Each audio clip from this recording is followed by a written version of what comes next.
大家好，欢迎来到我的频道。今天想带大家看一条我很喜欢的骑行路线，它位于加州San Jose的东北部，是一条结合城市绿道和山地爬坡的经典路线。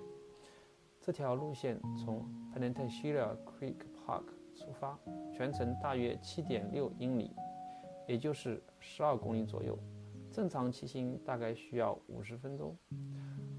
整体属于中等强度，非常适合周末训练或者想挑战一下自己的朋友。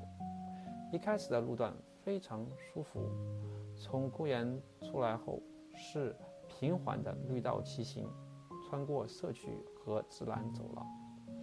这里特别适合热身，路况也相对安全，车流量不大。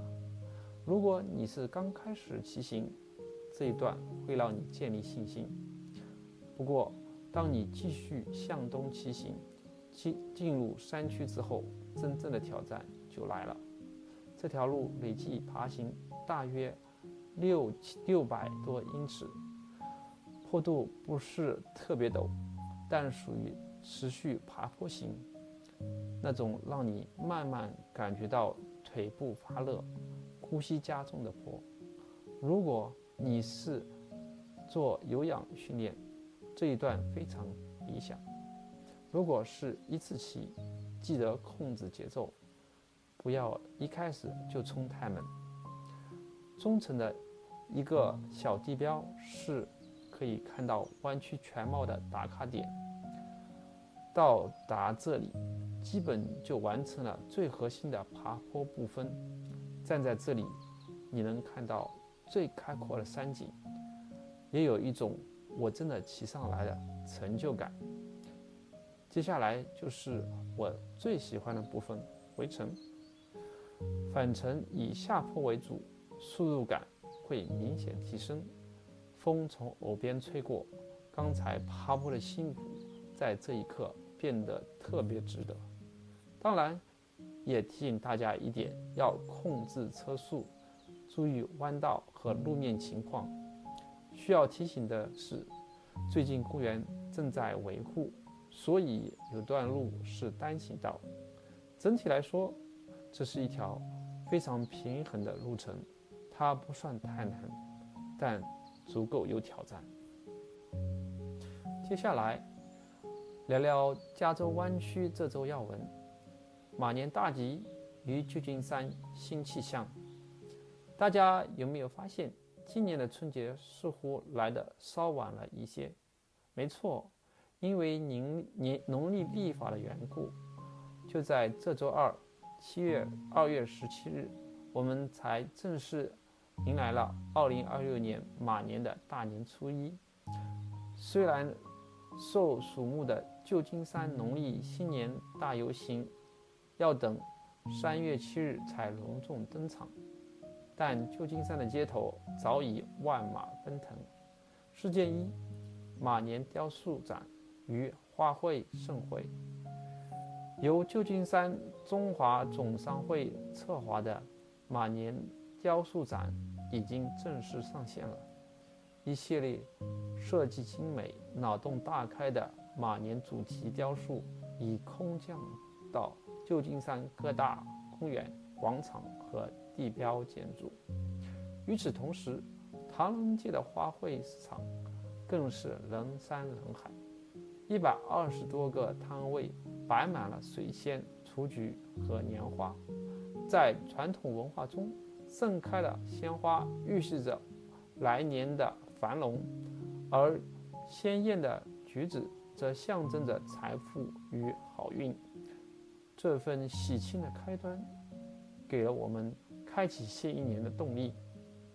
事件二：超市惊魂，红色 SUV 冲入收银区。然而，在欢庆的背景下，一场突如其来的事件却让 Santa Rosa 的居民惊出一身冷汗。就在情人节前一天的2月13日午餐高峰时段， North Santa Rosa 备受欢迎的 Olivia's Market 超市发生了惨剧。一辆失控的红色现代 SUV 撞碎了正门的玻璃幕墙，像一颗炸弹一样冲进了最繁忙的收银区。当时店内人流如织，许多人正在为情人节选购鲜花。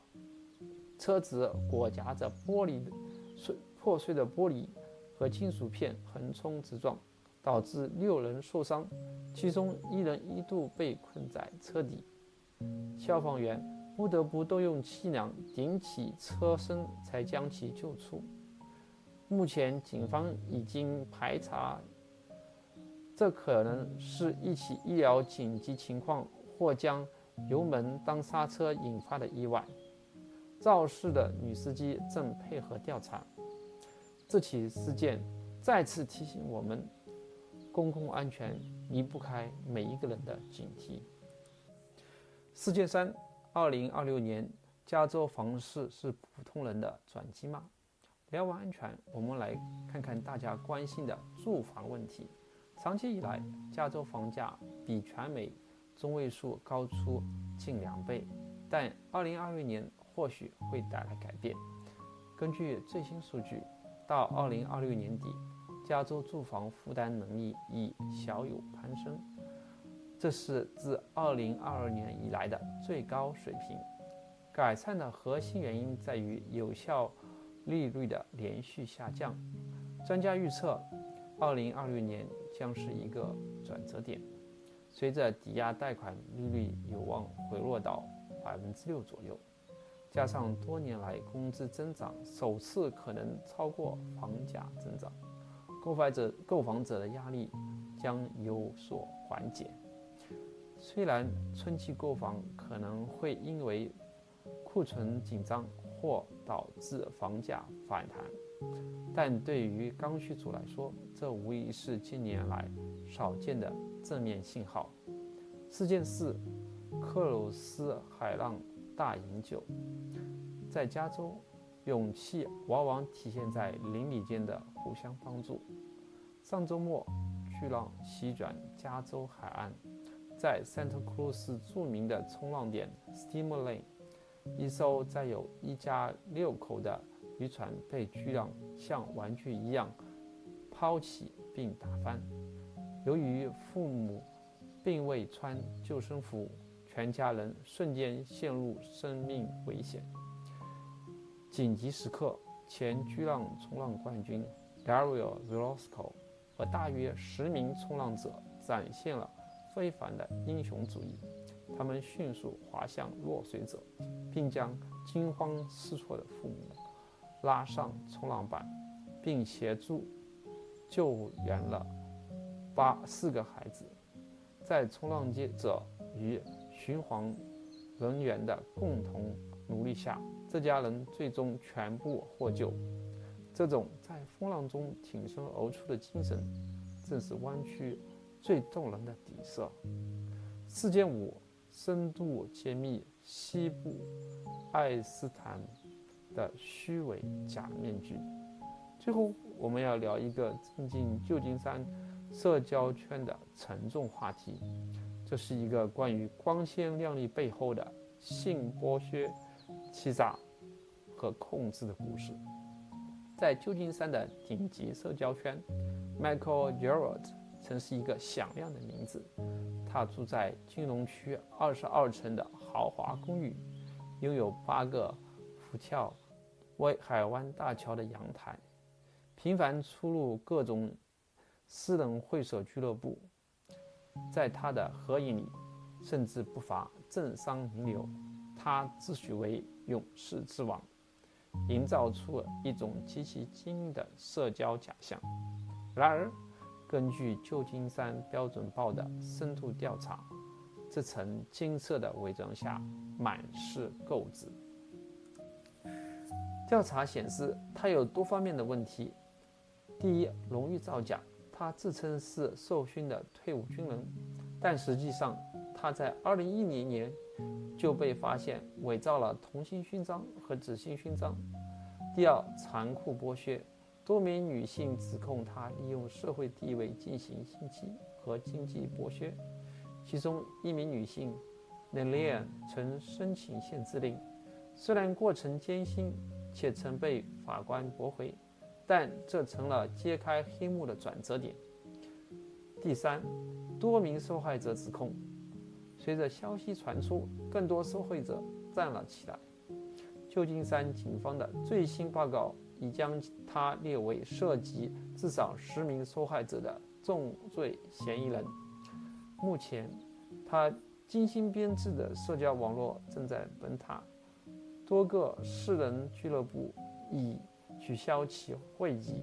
旧金山警察局的特殊受害者小组正在进行对其深入调查。这部被称为西部爱泼斯坦案，它警示我们：虚假的头衔和奢华的派对掩饰不了罪恶。正义的审判或许会迟到，但终将到来。从热闹的花市到海浪中的拯救，从房市的转机到社交媒体的黑暗序幕。